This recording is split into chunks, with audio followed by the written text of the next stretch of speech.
Here we go. We're going to, in this class, do a review of Python. So we're going to do everything with Python first. Then we're going to do it with Java. Well, to do it with Java next, we have to have Java installed. So we have the Java development kit. This is, even though this doesn't say the development kit, see it has JDK there. This is like installing Python, except we're installing Java. I have everything hosted on my GitHub site because it's very convenient to update things. However, the links don't work.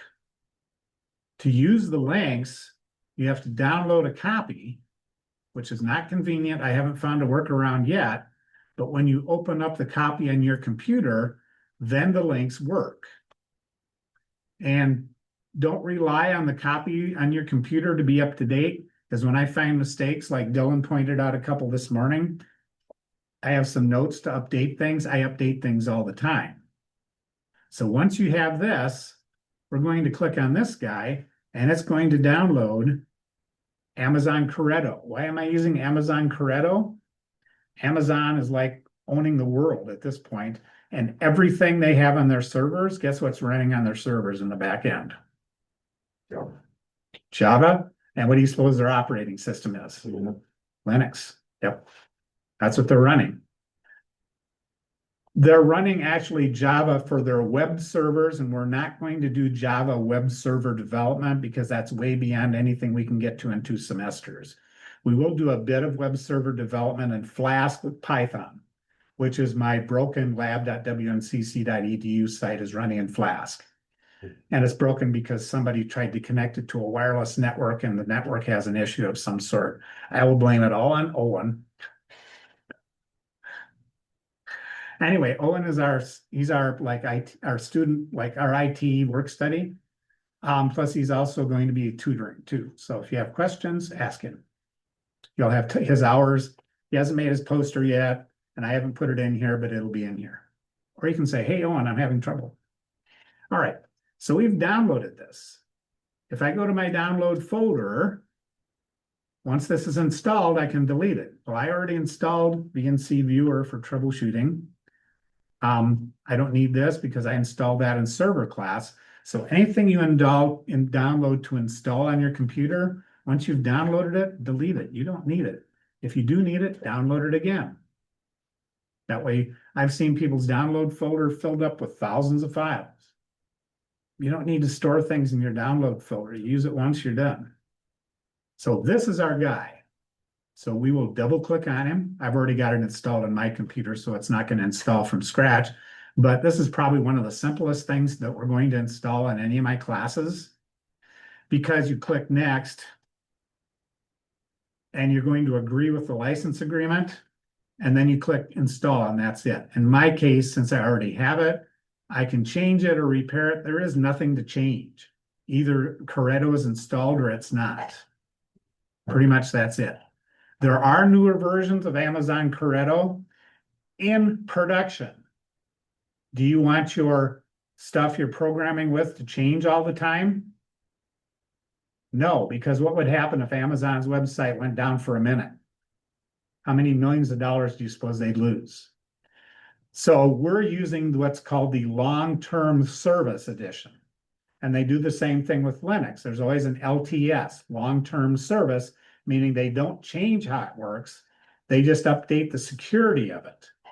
And so Coretto is like 22, 23, and probably 24 will be the next LTS. That's what LTS means, long-term service. For us, we could keep up with the latest, but we're not. I mean, we are, just because we can't. So I don't need that. Delete, to the bucket it goes. Now, let me take a pause. Is everybody good? It does take some getting used to. And Owen and I are both using the command line a lot more because we worked with Mike a lot last year, and he's the command line guru. Everything he does is the command line. So here I am at the command line. I can do Java. What is it? Dash version or dash V? Dash version. Oh, dash version. They're always a little bit different. Ah, there it is. This is the latest and greatest. And notice what it says right here. LTS. Do we have to use LTS for our class? No. We could use the latest and greatest. Is it going to make any difference pretty much what Java runtime we use? No, because we're not going to be getting that complicated. So Java, just like this particular Java, just like Python, open source. C++, open source. So everything we're doing in our three languages is open source, which is good. You don't have to pay for it. Nothing wrong with that. So we've already installed our integrated development environment, an IDE, that's what we call it. If you haven't downloaded, well, everybody would have this on your computer. You don't have to re-download it, but we do want to make sure that we have our, I should say Microsoft Java, because that's the one we're going to use. Boy, that didn't work, did it? Anyway, there's one for Microsoft somewhere, which you could use Red Hat too, but I don't know where he is. Oh, Did I miss him? you missed him. Yep, there he is. So is this popular? 37 million times? Yeah, I'd say it's popular. Oh, it does include Java, Red Hat includes all these things. Okay, that's where that came from. Sorry, I don't remember everything. So all this is part of doing this. Gives you all the other stuff. Do we need GitHub at this point? Do we need ChatGPT? I don't want you to be AI babies where you have to depend on AI for everything. We will use AI in certain projects. When you're learning program, no AI. Figure it out. That churning of your brain is one of the ways you learn. And we want to have that foundational knowledge. There are lots of people out there, and Owen worked with a guy out there named Joseph, who's was here 8 years ago, and he's in charge now. He called them AI babies. He said they just use AI to do everything and they don't know how to fix the code. And AI is really, really, really good. In fact, as my vibe coding experiment, because I didn't want to spend a lot of time on it, this whole thing was done 80% by Copilot. But is this an assignment? Do I already know how to do this on my own? Sure. But I didn't want to spend hours and hours and hours doing this. I just wanted something that would work. Well, it's not working because I just broke it, right?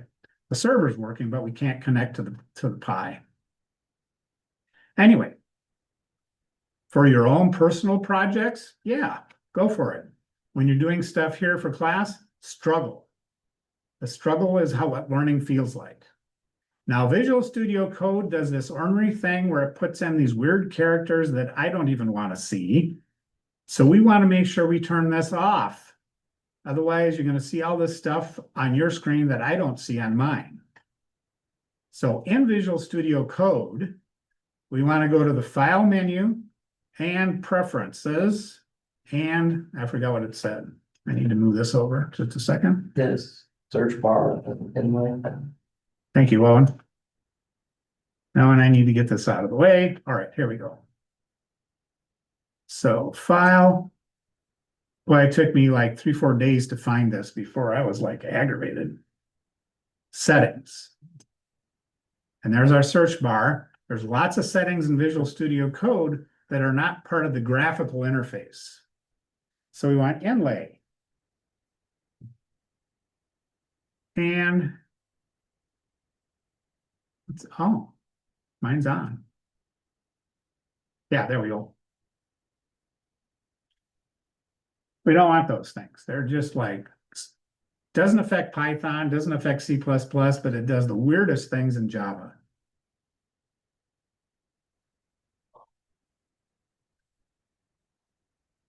Now we're ready.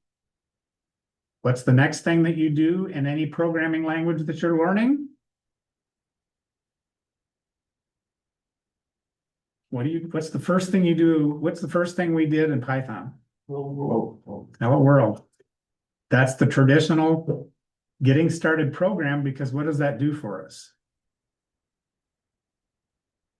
It's very simple. It confirms that our development environment is functional. That's the total purpose of it, and that's perfectly fine. Nothing wrong with that because we want to make sure everything's working before we spend a lot of time on complex things. So I'm going to stop